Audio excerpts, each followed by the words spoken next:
Hello everyone, and welcome back to the channel. Today, I'll show you how to quickly and easily remove the rear bumper on a Honda Accord 7th generation.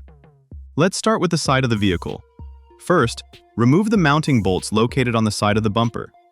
You can use either a screwdriver or a ratchet with the correct socket, whichever is more convenient for you. Once you've removed the bolts on one side, repeat the same process on the opposite side. Here you'll find a couple of fasteners securing the lower section of the bumper. Remove these fasteners as well.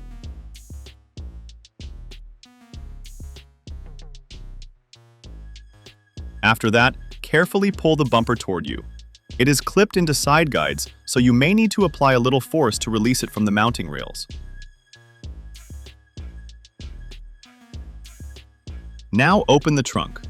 On both the left and right sides, you'll find small plastic access covers. Open these covers to gain access to the 10mm bolts behind them. Using a ratchet, remove the bolts from both sides. Once that's done, check the lower section of the bumper again.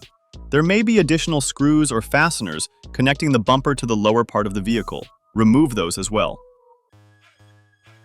After all the fasteners have been removed and nothing is holding the bumper in place, carefully pull it straight back and remove it from the car.